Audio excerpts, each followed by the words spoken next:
Before I continue discussing the markets, please take this moment now with helping me and subscribe to my YouTube channel. Click subscribe. Click this bell. Click all. This helps you receive a notification when I post my next videos. Next, click the thumbs up button every time you watch my videos. Okay, let's continue with the view of the markets.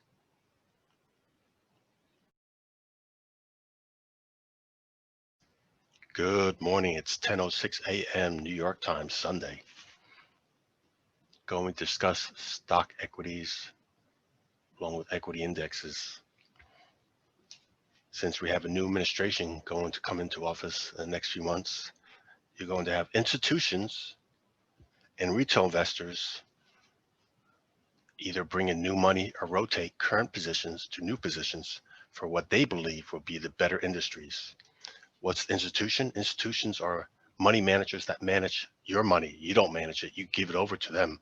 Retail investors is when they open up their own broker account and manage their own money, maybe trading equities, also called stocks, maybe trading currencies or commodities, one or more of all those. That's a big difference. Again, 50% chance the institution versus the retail trader outperforms each other. So here we're looking at intraday charts, 15-minute charts. These are the close of Friday. Cryptocurrency Bitcoin in the futures market, S&P 500 ES in the futures market, Zulu Bravo 30-year US Treasury bonds, DXY US dollar index, /CL crude oil, /GC gold. So come this evening, they're going to all open up for trading.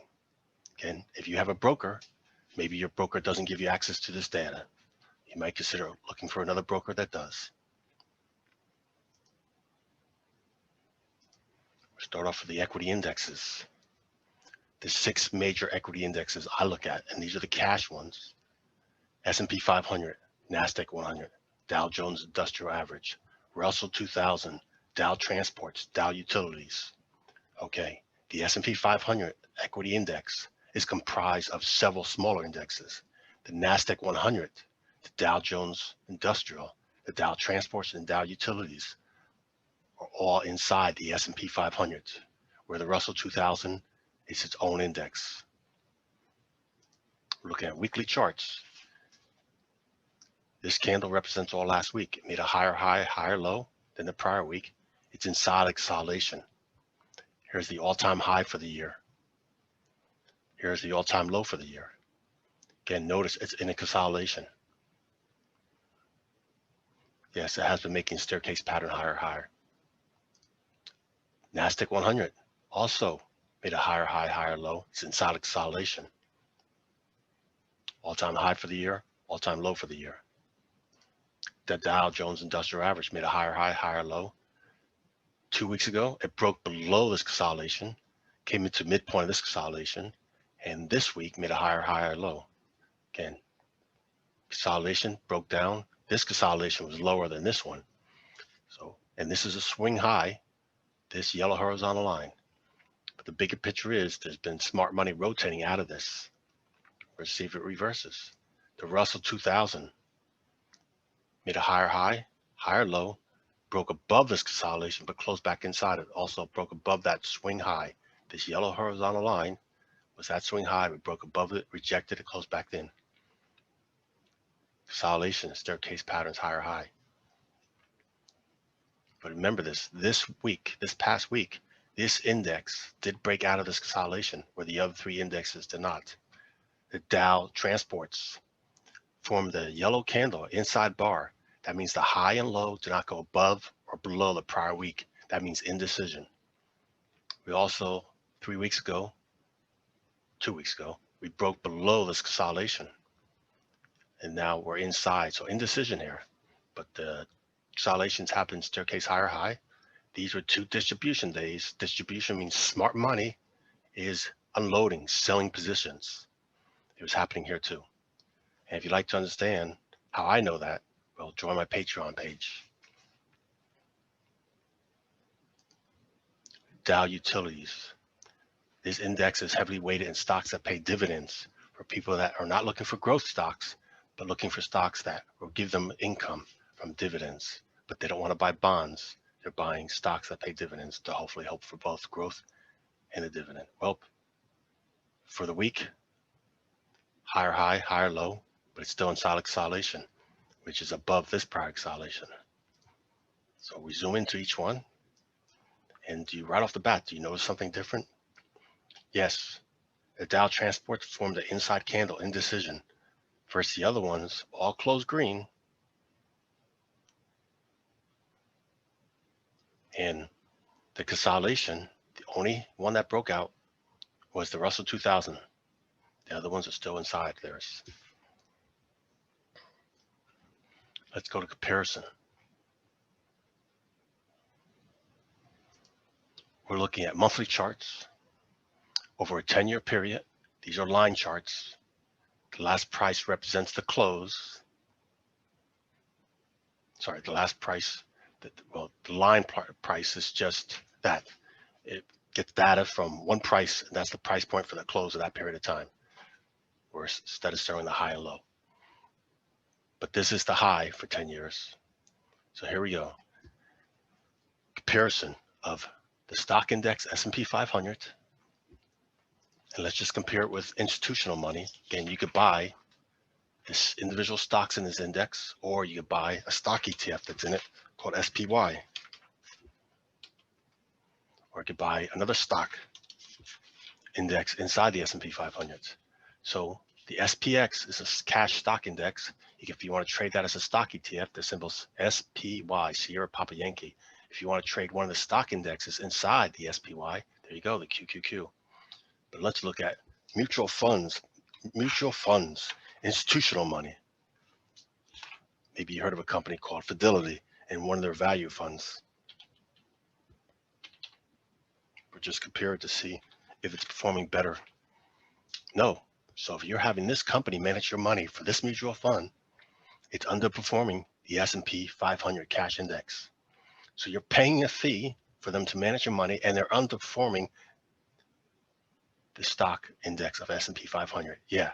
So you could have gone outright with your invested money instead of giving it to the institutional money. You could have been a retail investor and put your money directly into a stock ETF, SPY, over the 10 years, or just for the year alone. Let's look at another fund. Maybe you heard of a company called Schwab.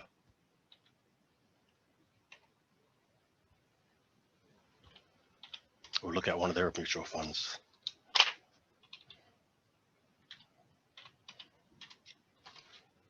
Okay, they're doing very poor. Wow, they're underperforming both of these funds. Yep, it doesn't have that long of a history. First, these have 10 years. They're each in 10-year charts. Let's look at another one. T. Rowe Price, maybe you heard of them too.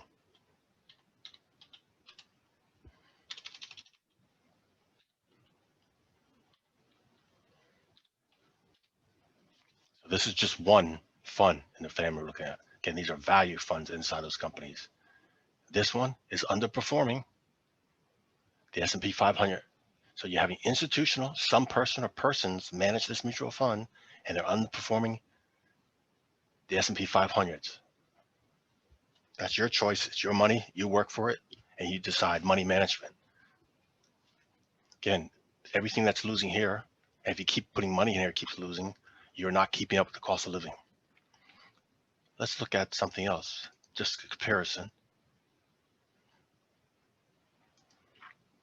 Again, 10-year charts, S&P 500. So we're looking here at Disney and Netflix.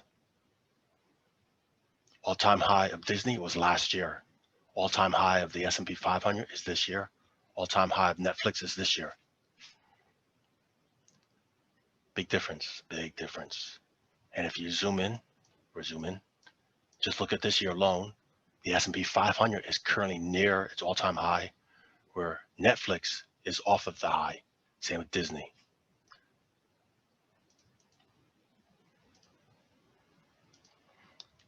Let's compare some stocks in the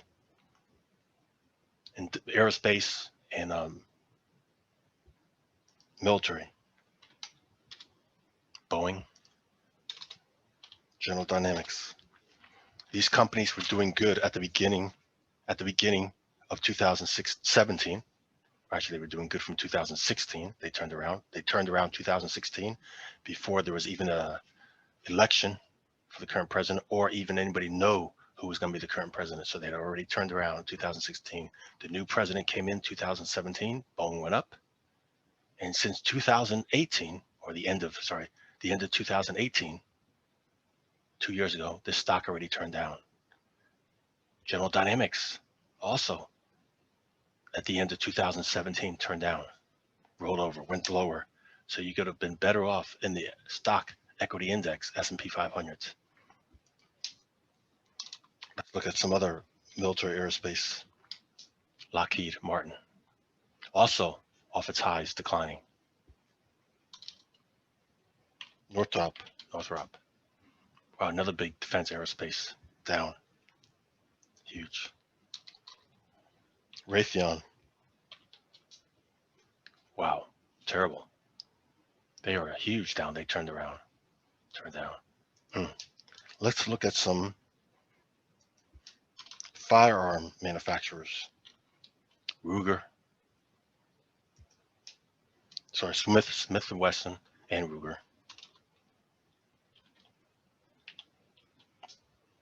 So there we go. Smith & Wesson, its all-time high was back in 2016. Since then declined. And then in 2020, totally did a reverse, but still way below its high. First, Ruger, all-time high was this year. In the past years, it was declining. The struggle's real. Okay, let's go over to some retail. Example, let's do a Walmart. Again, monthly charts, 10 years. Left is S&P 500. Here we have Walmart. It's a retail, not a manufacturer, retail. First, what's a product sold in Walmart? Manufacturing product, Coca-Cola. So Walmart this year is at all-time high. S&P 500 all-time high. Coca-Cola is here. We are way off its all-time high. So what's doing better, the retail or the manufacturer? Again, do your due diligence. Think what might turn around come this new administration. Are these poor performing manufacturers or in the military or civilian products going to turn around, be the winners? And are these other ones I showed you that are current winners going to roll over, be the poor performers? Let's look at another manufacturer, 3M. Another American manufacturing company. Way down here, way down here. Here's the high back in 2017, have gone down. Versus this manufacturing company, Apple, up here, up high. High of this year. McDonald's. Yes, I recommend you do this with your time you want to take and compare your current investments with the S&P 500 and see how it's performing with many stocks. And we're end here. Verizon versus AT&T. Verizon all-time high last year. AT&T all-time high 2016. We're down here now.